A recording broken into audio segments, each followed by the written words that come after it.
ठंड में 5 जुगाड़ू बहुओं की पहाड़ों में रसोई। माँ, मैं चारा काटने जा रहा हूँ, मुझे खुरपी देना तो। मुझे भी पहाड़ों से लकड़ी लानी है, मैं भी आपके साथ चलती हूँ। ये लो, आप ये झोला पकड़ो जरा। हाँ बेटा, ये ले खुरपी और साथ में पानी भी। और ठंड बहुत है तो अपने पिताजी का ये टोपा भी ले जा। अरे नहीं नहीं माँ, ये टोपा पिताजी को ही दो, उम्र के हिसाब से उन्हें ज्यादा जरूरत है। हाँ माँ, भैया सही कह रहे हैं। अब तुम ये झोला दो मुझे और इसमें से मेरे मोजे ढूंढ कर दे दो। पर ये मोजे तो फट रहे हैं, इसमें तो ठंडी हवा नहीं रुकेगी। तुम अभी यही दे दो, गांव में तो चलता है, थोड़े पैसे कमा कर बाद में नए मोजे खरीद लेंगे। सभी आपस में बातचीत कर ही रहे होते हैं कि इतने में पुष्पेंद्र अपनी पत्नी कला को आवाज लगाता है। अरे नीलम, इधर आना जरा। जी बोलिए महेश के पिताजी, क्या हो गया है? मुझे लगता है कि आज बड़े भैया के घर के बंटवारे की बात कर ही लेते हैं, ताकि हमारे 5 बच्चे भी अपनी अपनी गृहस्थी देखें। हाँ जी, आप सही कह रहे हैं। नीलम और पुष्पेंद्र आपस में निर्णय लेकर अगले दिन अपने भाइयों से बात करते हैं। रामलाल भैया, मैं सोच रहा था कि क्यों ना हम घर का बंटवारा कर लें, ताकि हमारे बच्चे अपनी गृहस्थी स्वयं संभाल सकें। क्या? ये क्या बोल रहे हो तुम पुष्पेंद्र? ये घर जिसमें तुम रह रहे हो ना, ये घर मेरा है, तुम्हारे यहाँ पर कुछ भी नहीं है। अरे देखो रामलाल भाई, हम लोगों इन पर दया खाकर यहाँ इतने दिनों से रहने दिया, पर इनकी हिम्मत तो देखो, घर में हक मांग रहे हैं। अरे तुम फटीचर का, यहाँ पर कुछ भी नहीं है। मैंने तो कहा था रामलाल जी आपसे कि एक दिन ये लोग हक मांगेंगे, लेकिन आप नहीं माने। तुम सब लोग आज ही इसी वक्त इस घर से निकल जाओ, तुम्हारा यहाँ कोई हक नहीं है। अरे रामलाल भाई, ऐसा मत करो, हम लोग इतनी ठंड में कहाँ जाएंगे? कहीं भी जाओ, हमें क्या। रामलाल और उसकी पत्नी पुष्पेंद्र के पूरे परिवार को घर से बाहर निकाल देते हैं और घर का दरवाजा जोरों से लगा देते हैं। पिताजी, अब हम कहाँ जाएंगे? काका जी ने हमें घर से बाहर निकालकर बहुत बुरा किया है। हाँ भैया, मुझे भी बहुत ठंड लग रही है। रामलाल और उसकी पत्नी का क्रूर व्यवहार सभी के मन में खटास पैदा कर देती है और सभी का गांव में रहने का मन भी उठ जाता है। क्यों ना हम लोग पहाड़ों में ही अपना घर बसाएं। हाँ भाभी, आप सही कह रही हैं, हम वहीं पर रहेंगे। पर भाभी, पहाड़ यहाँ से बहुत दूर है, इतनी ठंड में हमें पहुँचने में बहुत समय लग जाएगा। बेटा, अब मेरा मन बहुत दुखी है, मैं इस गांव में नहीं रहूंगा। बहुत सही कह रही है, हम पहाड़ों पर ही रहेंगे। पुष्पेंद्र का पूरा परिवार अपना कुछ सामान लेकर पहाड़ों की ओर निकल पड़ता है। अंधेरा होने को था, जिस कारण उन्हें रात बीच रास्ते में ही गुजारनी होती है। भाभी, मुझे तो यहाँ बीच रास्ते में बहुत डर लग रहा है और ठंड भी लग रही है। अरे कला, तुम घबराओ मत, और ये लो मेरी शॉल ओढ़ लो, ठंड कम लगेगी तुम्हें। पूरे परिवार को बर्फीली ठंडी हवा में बीच रास्ते में भटकते हुए ही रात गुजारनी पड़ती है। सभी लोग उठ जाओ, सुबह हो गई है। देखो सूरज की इस रोशनी की लालिमा को। हाँ भाई, अब जल्दी से पहाड़ों की ओर चलते हैं, हमें घर भी बनाना है। परिवार के सभी लोग जैसे तैसे पहाड़ पर पहुंच जाते हैं। इतने में धीरज बोलता है। अरे भाभी, हम यहाँ पहाड़ों पर तो आ गए हैं, लेकिन हमारे पास इतने पैसे तो नहीं है कि नया सीमेंट का घर बनवा सके। अरे देवर जी, हम लोग यहाँ पर लकड़ी का घर बनाएंगे, जैसे सभी पहाड़ी लोगों का घर बना होता है। हाँ भाभी, पर हम लकड़ियाँ कहाँ से लाएंगे?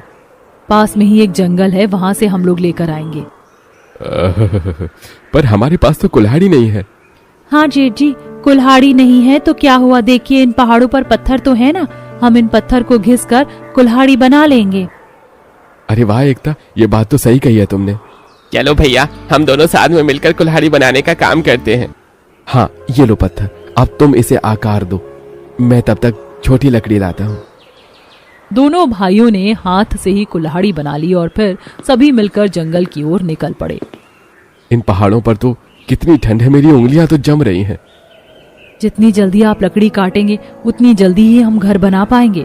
सभी भाई और भाभी मिलकर जंगल से लकड़ी लाते हैं और पहाड़ों पर अपना घर बना लेते हैं। बहू, तुमने जुगाड़ से घर तो बना लिया, पर इसे गर्म रखने के लिए हम क्या करेंगे? इन पहाड़ों पर ठंड बहुत ज्यादा लग रही है। हाँ, अब हम क्या करेंगे? हम 5 जुगाड़ू बहुओं को ही कुछ करना पड़ेगा। अब पहले तो पत्थरों की घर के बाहर एक अंगीठी बना लेते हैं ताकि रसोई बना पाए, फिर घर को गर्म करने के लिए कुछ करते हैं। ये लो शीला भाभी, ये 4 चौखुंटा पत्थर। हाँ, और मैं गांव जाती हूँ, वहाँ से गोबर और पीली मिट्टी ले आती हूँ। पहाड़ों पर गोबर और मिट्टी न मिलने पर एकता गांव में गोबर और पीली मिट्टी लेने जाती है। बड़े अकड़ कर गाँव छोड़कर गए थे ना, आप क्यों आए हो यहाँ पर? काकी जी, आपकी नियत में खोट है। हमारा घर आपने हथियाया है। वो तो ससुर जी के कारण हम बिना कुछ कहे चले गए थे, और ये गांव आपका नहीं है जहाँ हम ना आ सके। हाँ, जाओ यहाँ से। एकता गांव से गोबर और पीली मिट्टी झोले में भरकर ले आती है और सभी बहुएं मिलकर पत्थर की अंगीठी तैयार कर लेती हैं। अरे बहू, इस लकड़ी के घर के अंदर तो बर्फीली ठंडी हवा साए साए करके आ रही है। हाँ पिताजी, आशा और मैं आज ही इसका भी कुछ जुगाड़ करते हैं। घना भाभी, हम एक काम करते हैं, दीवारों के बाहरी हिस्से में सूखी घास, गोबर और पीली मिट्टी को मिलाकर लगा देते हैं, जिससे कि हवा घर के अंदर ना आ सके। हाँ आशा, ये सही कह रही हो तुम। 5 बहुएं मिलकर सूखी घास, गोबर और पीली मिट्टी गांव से पहाड़ों की ओर लाती हैं और उन्हें मिलाकर घर के बाहर लगा देती हैं। क्यों ना घर की दीवारों को अच्छा बनाने के लिए गेरू से डिजाइन बना दूं मैं? अब 5 बहुएं गोबर और मिट्टी से घर में डिजाइन बनाती हैं और गेरू से कलर कर देती हैं, जिससे देखकर ससुर कहता है, वाह बहू, तुमने तो कमाल कर दिया है। और ये घर के बाहर गेरू से कितनी सुंदर डिजाइन बनाई है तुमने। हाँ, आप सही कह रहे हैं। मेरी तो इन गेरू से बनी सुंदर डिजाइन से नजर ही नहीं हट रही है। वाह, अब घर तो और सुंदर लग रहा है। अब खाने को भी कुछ दे दो।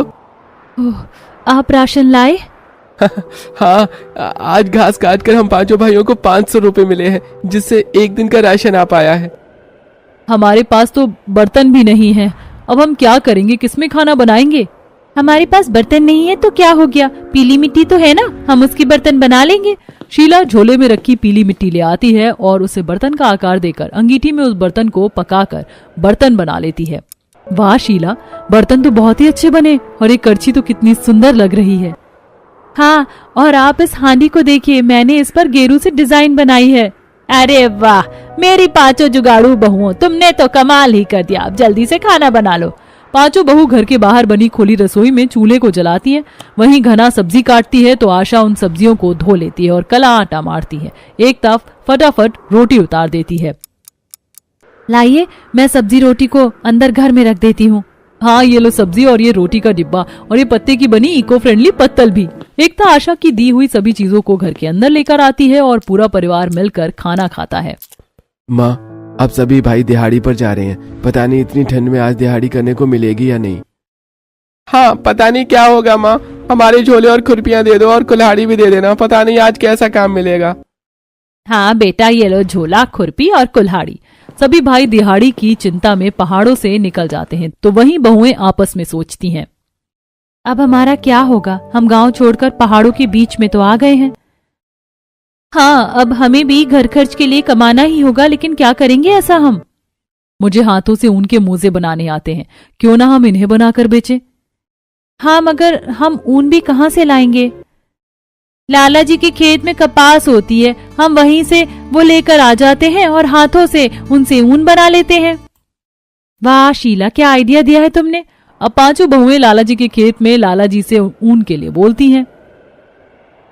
लाला जी, क्या मैं ये कपास ले जा सकती हूँ? अरे क्यों, ये फ्री का है क्या? क्यों पूछ रही है? ले जाऊं है?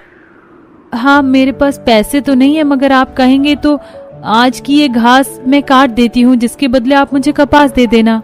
हाँ ठीक है, ये ठीक है। लो खुरपियो, शुरू हो जाओ। शीला लाला जी के खेत में घास काट कर कपास ले लेती है और घर चली जाती है। ये लो घना भाभी, मैं कपास ले आई हूँ, अब आप मोजे बना सकती हैं। अरे वाह शीला, तुमने आज मेरे लिए बहुत ही बढ़िया काम किया है, धन्यवाद तुम्हें। अरे नहीं नहीं भाभी, शुक्रिया की कोई जरूरत नहीं है। घना शीला के लाए हुए कपास से मोजे बनाती और उसे गांव में बेचने जाती है। आओ आओ, ऊन के बने गर्म हाथों और पैरों के मोजे ले लो। अरे वाह घना, तुमने तो कमाल कर दिया। ये मोजे कितने गर्म हैं और दिखने में भी कितने सुंदर हैं। मुझे ये नीला वाला देना। हाँ ये लीजिए, 50 रुपए हुए इसके। ये लो 50 रुपए घना। हाँ नीलम भाभी, ये हाथ से बनी हुई हैं, ये बहुत लंबे समय तक चलेगा। एक एक करके उस दिन गांव की कई महिलाओं ने घना की बनाई चीजें खरीदी, जिससे कि घना की उस दिन बिक्री काफी हुई और घना की उम्मीदों में नया मोड़ आया। वहीं दूसरी तरफ घर में माँ जी कितनी बर्फ गिर रही है और इतनी ठंड में नीचे गांव में से पानी लाना पड़ता है। हाँ हाँ बहू, अब गांव में से पानी लाना तो पड़ता है और हम कर भी क्या सकते हैं। क्यों ना मैं इस बाहर गिर रही बर्फ को इस बड़े पतीले में डालकर गर्म कर लूं। जुगाड़ू आशा के इस जुगाड़ को सुनकर सभी ने हामी भर ली और अब उनकी ठंड में पानी लाने की समस्या खत्म हुई। अरे कला, बहुत जोरों की भूख लगी है, लाओ खाना रख दो। आप लोग आज का राशन लाए? नहीं नहीं, आज ज्यादा बर्फ गिरने के कारण सिर्फ कल्पेश को ही 100 रुपए की दिहाड़ी मिली है। अब इन 100 रुपए से क्या ही राशन आएगा। आप चिंता मत कीजिए देवर जी, ये लीजिए 400 रुपए, इसे मिलाकर राशन ले आइए। पर इतने पैसे आए कहाँ से भाभी? वो घना भाभी ने हाथों से बने ऊन के मोजे बनाकर आज गांव में बेचे हैं, जिससे कि ये पैसे मिले हैं। ठंड से कांपते हुए कल्पेश हाथों में 2 झोले लिए बर्फीले पहाड़ी रास्ते से होकर गांव की दुकान पर पहुंच जाता है। भैया जरा 2 किलो चावल और 2 किलो आटा और 1 किलो दाल देना। जी हाँ, ये लीजिए कल्पेश भैया, और याद रहे पिछला थोड़ा हिसाब बाकी है। हाँ हाँ भैया, याद है मुझे, मैं अगली बार दे दूंगा। ठीक है कल्पेश भैया। कल्पेश दोनों झोलों में राशन भरकर घर ले आता है और सभी बहू खुली रसोई में खाना बनाने जाती हैं। अरे भाभी, आज ज्यादा बर्फबारी के कारण चूल्हा जल ही नहीं रहा है, कुछ तो करना होगा हम जुगाड़ बहुओं को। शीला, ये लो तिरपाल, घर में रखी थी, अब इसे खोलो और लकड़ी के डंडे रसोई के चारों ओर लगा दो। शीला रसोई के चारों ओर लकड़ी गाड़कर उस पर तिरपाल लगा देती है, जिससे बर्फ अब चूल्हे पर नहीं गिर रहा था। लाओ मैं ये सब्जी काट देती हूँ, मैं चावल इस मिट्टी की हांडी में चढ़ा देती हूँ, मैं अब रोटी बना लेती हूँ। इस प्रकार से सभी बहुएं आपस में मिलकर खाना बनाकर पूरे परिवार के साथ भोजन करती हैं। आज कुछ कमाया नहीं है और भाभी की कमाई से खाना पड़ रहा है। ब्रजेश की बात सुनकर सभी बहुएं भावुक हो जाती हैं और सोचती हैं, क्यों ना हम सभी बहुएं मिलकर कुछ काम करें। हाँ, पर क्या कर सकते हैं? हमें तो सिर्फ खाना बनाना आता है और घना भाभी को गर्म मोजे। क्यों ना हम पहाड़ों पर ही एक छोटी सी खाने की रसोई डालें। सभी बहुएं एकता की बात से सहमत होती हैं। पर हम लोग पैसे कहाँ से लाएंगे और खाना बनाने के लिए जगह और सामान?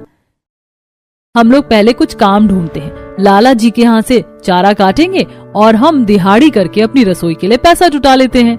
सभी जुगाड़ू बहू घर का काम निपटाकर दिहाड़ी के काम के लिए आपस में बातें करने लगती हैं। सभी बहू को अलग अलग काम मिलता है। मैं ऊन के बने मोजे और मफलर ही बेचूंगी। मुझे लाला जी के यहाँ चारा काटने का काम मिला है, मैं खुरपी लेकर जाती हूँ। मैं चाय के बागान में चाय पत्ती तोड़ने जा रही हूँ। कल ही मुझे पड़ोसन ने बताया था कि वहाँ मजदूर की जरूरत है। मुझे धर्मशाला की सफाई का काम मिला है, मैं ये बड़ी झाड़ू ले जा रही हूँ।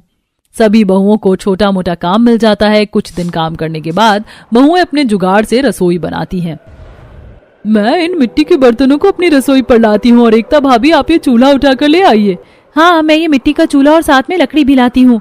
अब बैठने के लिए क्या करें, कुर्सियां तो बहुत महंगी पड़ेंगी।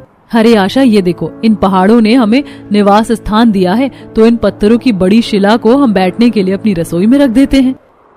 इतनी बड़ी पत्थर की शिला हम कैसे उठाएंगे? अरे शीला, हम 5 जुगाड़ू बहू मिलकर लाएंगे।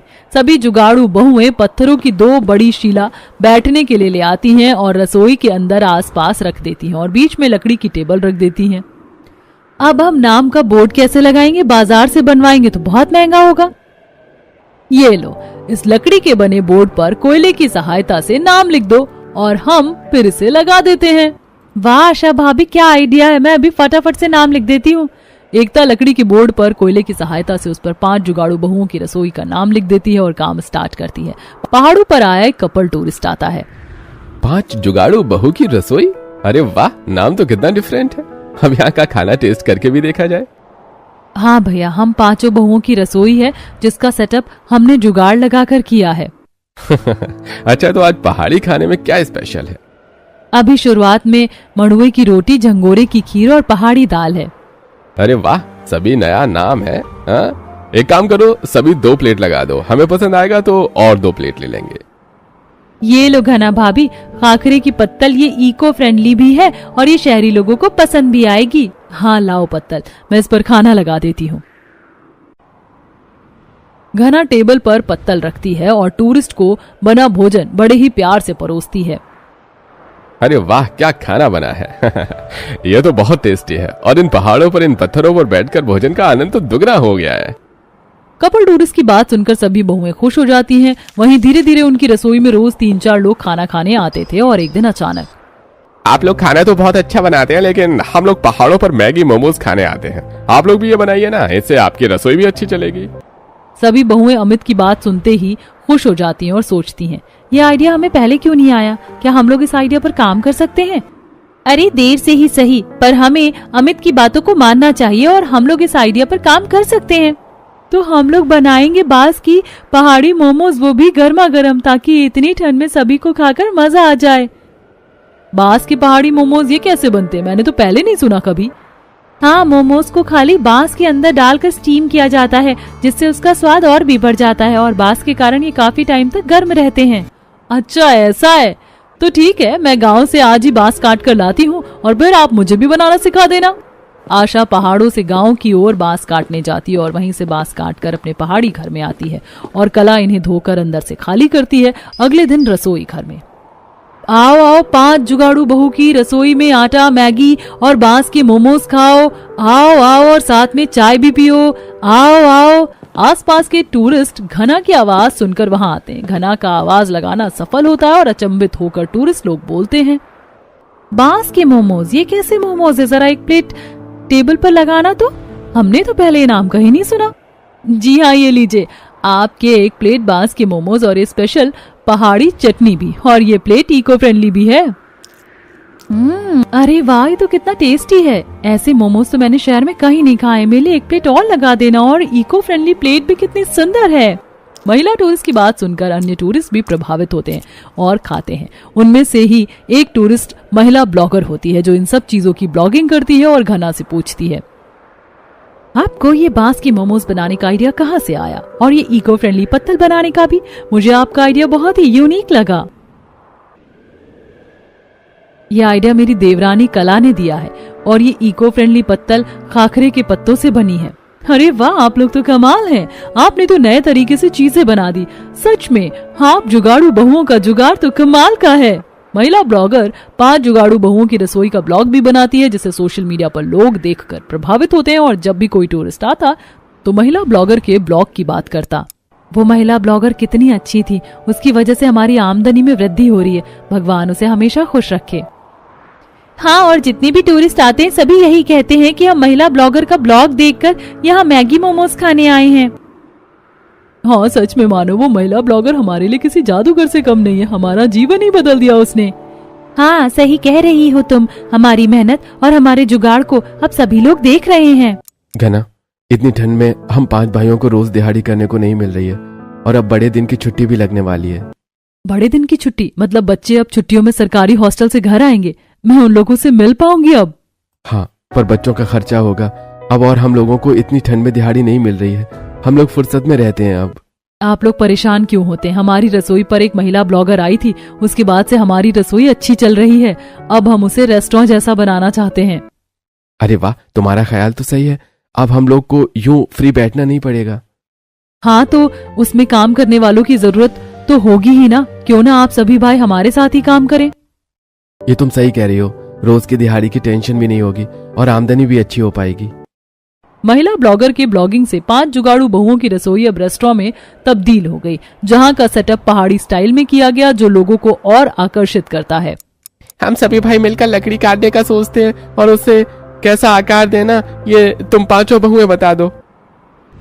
हाँ, ये सही है। तो चलो काम शुरू करते हैं और इसे आज ही खत्म करने की कोशिश करते हैं। मैं और महेश भाई लकड़ी काट कर लाते हैं और साथ में थोड़े एप्पल भी खाने के बगीचों से ले आते हैं।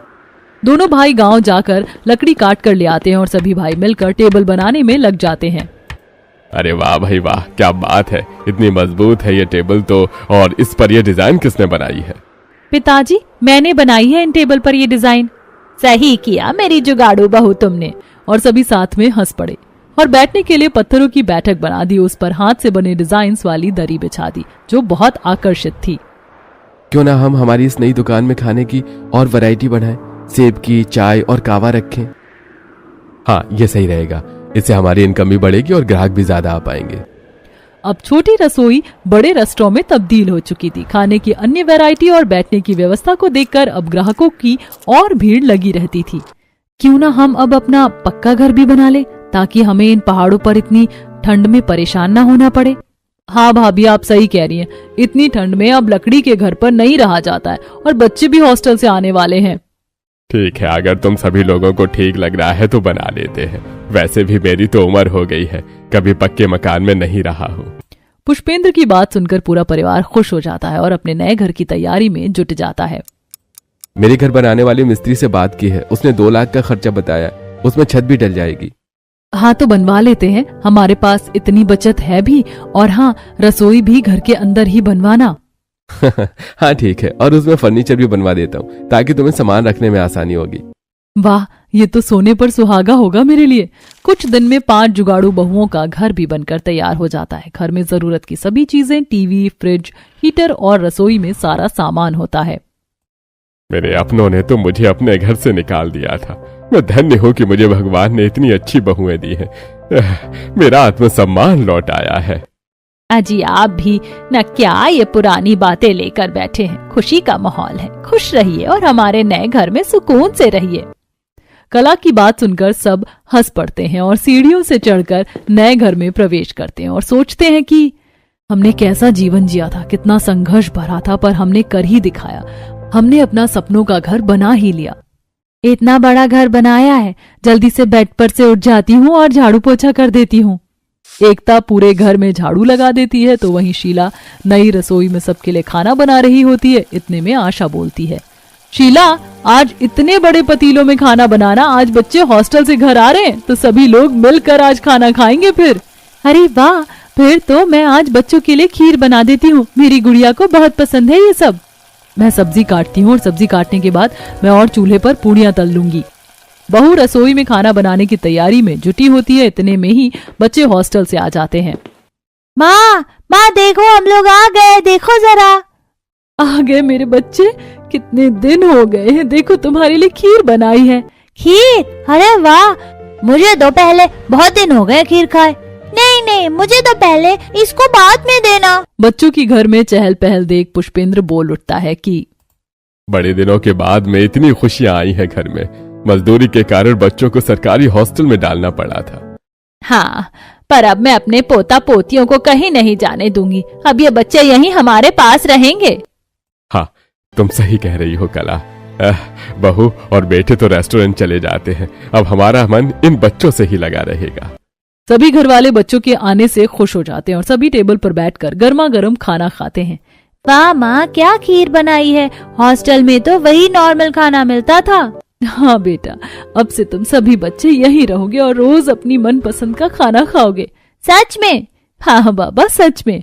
पहाड़ों के बीचों बीच 5 जुगाड़ू बहुओं ने अपनी रसोई से रेस्टोरेंट तक का सफर तय किया। अब 5 जुगाड़ू बहुओं की रसोई की चर्चा सभी दूर दूर होने लगी थी। तभी एक दिन अचानक से नीलम की जेठानी सीमा आती है। नीलम, मुझे माफ करना, हमसे बहुत बड़ी भूल हो गई थी कि तुम सबको घर से बाहर निकाल दिया था। हाँ, आप लोगों से गलती तो हुई थी, हमें काफी परेशानी झेलनी पड़ी थी, पर आज हम लोगों ने अपनी दुनिया बसा ली है और आप माफी मत मांगिए। आप बड़ी हैं, भले ही आप लोगों ने जो भी हम लोगों के साथ किया हो। तुम सच में बहुत अच्छी हो। भाई पुष्पेंद्र, मुझे भी माफ करना, घर के लालच में आकर मैंने तुम्हें घर से निकाल दिया। अरे नहीं भैया, आप ऐसा मत बोलिए, मैं आपका छोटा भाई हूँ।